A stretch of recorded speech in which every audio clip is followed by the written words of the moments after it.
வணக்கம். இன்னைக்கு நாம இக்போ சமூகத்தோட ஒரு முக்கியமான கொண்டாட்டத்தை பத்தி கொஞ்சம் ஆழமா காக்க போறோம். நம்ம கிட்ட இருக்கிற ஆதாரம் ஒபேரிக்காவோட மகளோட ஊரி சடங்கு பத்தி சொல்லுது. ஆமா. ஊரிங்கிறது மணமகன் வீட்டார் பணம் அது கொண்டு மணப்பெண்ணுக்கான விலையோட கடைசி பகுதியை குடுக்கற நாள். ஆனா இது வெறும் பணம் குடுக்கற விஷயம் மட்டும் இல்ல. ஓ, அப்போ இது ஒரு பெரிய சமூக நிகழ்வா? நிச்சயமா இது ஒரு பெரிய ஒன்று கூடல். குறிப்பா பெண்களுக்கு இது ரொம்ப முக்கியமான நாள். அந்த சமூக பங்களிப்பை பத்தி சொல்லுங்களேன். ஆதாரம் எறும்பு புற்றை போல பரபரப்பா இருக்குன்னு சொல்லுதே. கரெக்ட்.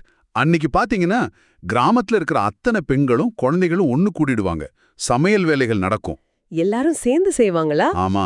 விறகு உடைக்கிறது, தண்ணி எடுக்கிறது, உணவு தயாரிக்கிறதுன்னு ஒரே பரபரப்பா இருக்கும். நம்ம முக்கிய கதாபாத்திரம் ஒகோங்கோ இருக்காரே, ஆமா, அவரோட மனைவிகள் குழந்தைகள் கூட சமையலுக்கு தேவையான சேப்பங்கிழங்கு, உப்பு, மீனுன்னு பரிசு பொருட்களோட வருவாங்க. இது ஒரு சமூக கடமை மாதிரி. ஆஹா. அந்த ஒற்றுமைக்கு நடுவுல திடீர்னு ஒரு மாடு ஓடி போய் பயிர மேய்ஞ்ச சம்பவம் பத்தியும் வருதே. ஆமா ஆமா, அது ஒரு முக்கியமான இடம். சமையல் வேலையெல்லாம் அப்படியே நிக்கும். நோய்வாய்ப்பட்டவங்க, குழந்தை பெத்தவங்கள தவிர மத்த எல்லா பெண்களும் உடனே ஓடி போய் அந்த மாட்டை பிடிப்பாங்க. அப்படியா? புடிச்சு என்ன பண்ணுவாங்க? அதோட உரிமையாளரை கண்டுபிடிச்சி அபராதம் வசூல் பண்ணுவாங்க. இது பாருங்க, இது சொன்ன மாடு பிடிக்கிற விஷயம் இல்ல. இதுல வேற என்ன அர்த்தம் இருக்கு? சமூக கட்டுப்பாடா? சமூக கட்டுப்பாடு ஒண்ணு, இன்னொன்னு பெண்களோட அந்த கூட்டு சக்தி. ஒரு பிரச்சனைனா உடனே தீர்வு காண்றது.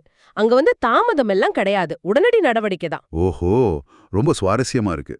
சரி, இது மாதிரி வேற என்ன கலாச்சார விஷயங்கள் இந்த கொண்டாட்டத்துல தெரிய வருது? அந்த உமுயிக்கே சந்தை பத்தி ஏதோ பேசிக்கிறாங்களே. மந்திரம் போட்டு மரக்கட்டையா மாத்திருவாங்கன்னு ஒரு பேச்சு இருக்கு. அப்படியா? சரி. அப்புறம் அந்த பணம், அது 50 குடம் கொண்டு வராங்களாமே, அது என்ன பெரிய விஷயமா? 50 குடங்கிறது சாதாரண விஷயம் இல்லைங்க. அது மணமகன் வீட்டார் கொடுக்கிற பெரிய மரியாதை, அவங்களோட தாராள குணம், இந்த உறவுக்கு அவங்க கொடுக்கிற முக்கியத்துவம், இதெல்லாம் காட்டுது. சரி சரி. வெற்றிலை பாக்கு கொடுக்கிற சடங்கு பத்தியும் சொல்லுங்க. கோலா நட், அதாவது வெற்றிலை பாக்கு, இக்போ கலாச்சாரத்துல ரொம்ப முக்கியம். அதை கொடுத்து உடைச்சு பகிர்ந்துக்கிறது நட்பு, விருந்தோம்பல், நல்ல எண்ணத்தோட அடையாளம். இங்க ரெண்டு குடும்பத்தையும் இணைச்சு நல்ல வளம், குழந்தைகள் பிறக்கணும்னு ஆசீர்வாதத்தோட அந்த பந்தத்தை இன்னும் வலுப்படுத்துது. கேட்கவே நல்லா இருக்கு. சரி, விருந்து எப்படி இருந்துச்சு? வெறும் சடங்கு தானா இல்ல நல்ல கொண்டாட்டமா? அடேங்கப்பா, பெரிய கொண்டாட்டம். ஃபூஃபூன்னு ஒரு உணவு, நல்ல சுவையான சூப்பு, சேனைக்கிழங்கு கூழ்னு பயங்கர விருந்து. ஓ. ராத்திரி ஆக ஆக தீப்பந்தமெல்லாம் ஏத்தி இளைஞர்கள் எல்லாம் சேர்ந்து பெரியவங்களோட பெருமையை பாடுவாங்க. ஒகோங்குவோவை பத்தி கூட அவர் பெரிய மல்யுத்த வீரர், போர் வீரர்னு புகழ்ந்து பாடுவாங்க. அப்போ விழாவோட ஹைலைட் என்ன? மணப்பெண் இருக்காங்களே, அவங்க கையில ஒரு சேவலோட நடனம் ஆடுவாங்க. அதுதான் உச்சக்கட்டம். அப்போ ஒரு பாட்டு கூட பாடுவாங்க.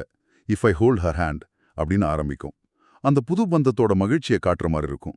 ஆனா இவ்ளோ பெரிய கொண்டாட்டத்துக்கு நடுவுல ஒகோங்குவோவோட மனநிலை பத்தி ஒரு குறிப்பு வருதே. அவர் கொஞ்சம் கவலையா இருந்த மாதிரி. ஆமா, அதுதான் இந்த நிகழ்வோட இன்னொரு பக்கம். முந்தின நாள் ராத்திரி அவரோட பொண்ணு எசின்மாவுக்கு உடம்பு சரியில்லாம இருந்திருக்கு. அதுக்காக அவர் பட்ட கவலை, அவளை தேடி ராத்திரியில சன்னதிக்கு போனது, இதெல்லாம் யாருக்குமே தெரியாது. ஓ. அந்த ஒரு பதட்டத்தை, ஒரு தகப்பனோட பாசத்தை தன்னோட அந்த கடுமையான தோற்றத்துக்கு பின்னால மறைச்சுக்கிறார். அப்போ இந்த பொதுவான கொண்டாட்டத்துக்கும் தனிப்பட்ட உணர்வுகளுக்கும் நடுவுல ஒரு பெரிய இடைவெளி இருக்குன்னு சொல்றீங்களா? சொல்லப்போனா ஆமா. சமூகத்துக்காக வெளியில காட்டிக்கிற முகத்துக்கும் உள்ளுக்குள்ள இருக்கிற போராட்டத்துக்கும் அந்த வித்தியாசத்தை அது காட்டுது. ஒகோங்குவ கதாபாத்திரம் முழுக்கவே இந்த ஒரு முரண்பாடு தெரியும். இந்த ஊரி விழா அதை அழகா வெளிச்சம் போட்டு காட்டுது. சரி, கடைசியா விழா எப்படி முடியுது? மணப்பெண்ண அவளோட கணவர் வீட்டுக்கு 7 சந்தை வாரங்கள், அதாவது கிட்டத்தட்ட ஒரு மாசம் தங்கறதுக்காக அழிச்சிட்டு போறாங்க. அப்படி போகும்போது வழியில ஒகோங்குவ மாதிரி ஊர்ல பெரிய மனுஷங்களுக்கு மரியாதை செய்யறாங்க. ஆக மொத்தத்துல இந்த ஊரி விழாங்கிறது வெறும் கல்யாண சடங்கு இல்ல. இதே அந்த சமூகத்தோட ஒற்றுமை, அவங்க விதிகள், கூட்டு பொறுப்பு, நம்பிக்கை, விருந்தோம்பல், கலைன்னு பல விஷயங்களை காட்டுற ஒரு நிகழ்வு. ஒவ்வொரு சின்ன விஷயத்துக்கும் ஒரு அர்த்தம் இருக்கு. ஆமா, இந்த மாதிரியான பெரிய கொண்டாட்டங்கள், சமூக பிணைப்புகள் எல்லாம் இன்னைக்கு இருக்கிற வேகமான உலகத்துல எந்த அளவுக்கு இருக்கும் அல்லது மாறி இருக்கும்னு நீங்க நினைக்கிறீங்க? யோசிச்சு பாருங்க. அதே மாதிரி வெளியில சந்தோஷமா பங்குகிட்டாலும் ஒகோன்கோ மாதிரி தனிப்பட்ட கவலைகளை உள்ளுக்குள்ள மறைச்சுக்க வேண்டிய தேவை இன்னைக்கும் இருக்குதா? இதையும் கொஞ்சம் யோசிச்சு பார்க்கலாம்.